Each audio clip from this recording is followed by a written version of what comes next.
Manodidina ny tsena ny lavanilina fantatra fa ravamaina ny Tanosy be nandritra ny tsena ny lavanilina omaly moa izany tsy nisy sananonona nananoratra sorabola tamin'ireo tabilao ny mpamboly sy ny mpividy lavanilina nandritra n'izay fisokafa ny tsena ny lavanilina tany Nosy be omaly izay tsy nampifanaraka ny mpivarotra sy ireo mpanangom-bokatra ny vidiny izay nofaritan'ny fanjakana fa tsy latsaky ny 5,7 ariary ny kilao an'ny lavanilina maitso. Ravamaina araka izany ny tsena tamin'ny andro voalohany nanafatra raha teo ny gouvernoura ny faritra Dianafa azo sazy izay mini mandika io vidina lavanilina izay efa noferan'ny fanjakana io. Arahantsika ny antsipriana izay tranga tany Nosy be omaly izay tatery ny mpanao gazety Aina Rabarosy Doda Randrianjo.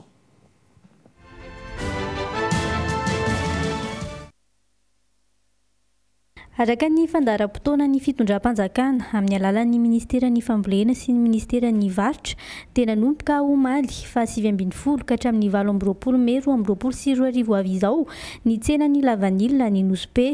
Tany amin'ny fokontany Anjiabe araka izany no nanokafana ny tsena tamin'ny fomba ofisialy saingy tsy tanteraka noho ny vidiny farany ambany 5,7 ariary napetraky ny fanjakana tsy nampifanaraka ny mpambokatra sy ny mpanangom-bokatra. Tsy nisy sananonona nananoratra sorabola tamin'ny tableau ny mpamboly sy mpividy. Mbola nanafatra ihany koa ny gouvernoura ny faritra Dianafa tsy azo atao ny mandika io vidiny napetraky ny fanjakana io fa mahavoasazy ary sazy faran'izay enjana. Tsy azo ekeny ny fividianana vokatra ambaniny 75,000 ariary par kilo ny vanille verte. Sarotiny amin'izay ny fitondram-panjakana manomboka amin'ny filoham-pirenena satria ny raha jiaby izay agnambaka vahoaka dia tsy azo ekeny. Za magnano antsoavo andaotsika hiaraka hiasa amin'izay ho fitsinjovana ny vahoaka marobe. Ny fitondram-panjakana kosa ho an'izay minia andeha hagnababo ny vahoaka, andeha hagnano tsinitsino ny fanapahan-kevitra izay ndraisin'ny fitondram-panjakana dia andray fepetra faran'izay enjana ho an'izay minia manao an'izay ka hosazigny ary sazy enjana mety afara amin'ny retrait ny agrément d'exportation ho an'izay mpandraharaha izay minia mividy lavany amin'ny vidiny ambany. Fokontany miisa 9 no anatanterana ity tsena ny lavanilina isan-taona ny Nosy be ity. Efa maro ireo tantsana azo karatra sy nahazo fitomboka na famantarana manokana momba ny lavanilina. Andrasana araka izany ny andro andafosan'ny mpamboly sy fividianany mpividy izany fa tamin'ny andro voalohany aloha dia ravamaina ny tsena. Anisan'ny fotom-piveloman'ny mponina any Nosy be anefa ny fambolena lavanilina ankoatra ny kakao sy ny kafe ary ny cola ary ny resaka jony ihany koa. Mandidina izay vokatra lavanilina izay indrindra dia nitondra fanazavana ny solombavam-bahoaka voavidy tany amin'ny distrika Anambanja Androany fa ny fitondram-panjakana fohy be mihitsy no tokony hidina any an-toerana hijery ny marary ny vahoaka antony mahatonga ny adevitra samihafa momba ity famerana ny vidiny izay ataon'ny fanjakana ity ka mahatonga azy ireo tsy anaiky izany ny mpandraharaha sy ireo mpamongady no sy ireo mpanangom-bokatra no mahazo tombony ao anatin'izany fa tsy ireo tatsapam-boly velively raha ny fanehoan-kevitra ity solombavam-bahoaka ity tamin'ny mpanao gazety Mikael Ramarolasy Anjara Mananjoelina androany.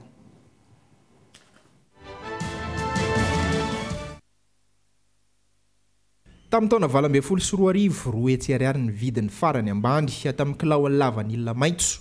Efa taona ty aoriana lasa 5,7 ariary ny vidiny izany. Latsaka ambany telo eny amin'ny tokony ho vidiny raha ny fitarainan'ny tantsaha. Fanambakana sy fanararotana ny tantsaha izany noho ny solombavam-bahoaka voafidy tao Ambanja.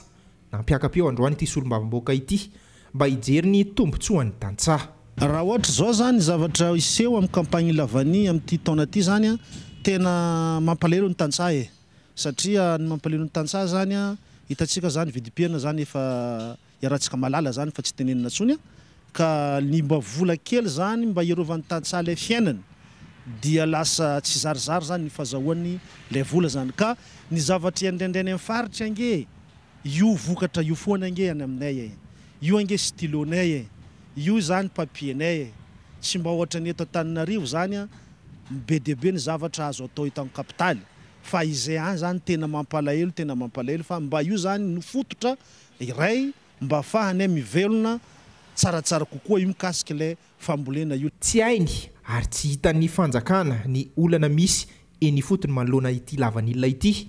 Tokony isy ny fanaraha-maso akaiky momba izany raha ny fanazavana pidina amban'izay 75 milliards raha malala nge zany fa tsy hoe tantsaha azo tombony amin'izany fa tsy maintsy ny mpandraraha ihany zany mety azo tombony amin'izany mahasolombavambahoaka zady dia tsotra ny propositionko dia mangavy ny fitondram-panjakana mba hidina ny ambanja ijery fotony ny zavatra misy ao an-tapitana ambanja fa mampalahelo ny vahoaka ambanja antanky mahasolombavambahoaka zany ilazako zany hafatra zany fa tena mampalahelo ka mba miangavy zay zany mba tsy hidina fa sahirana ny vahoaka ny ambanja. Isan'ny district nampanantenaina mahakasika ny velorano filohan'ny district ny ambanja saingy hatreto adino tanteraka izany taony janona kobaka ambava fotsiny ve izany hoy hatrany ny fanazavana ity solombavambahoaka voafidy tao an-toerana ity.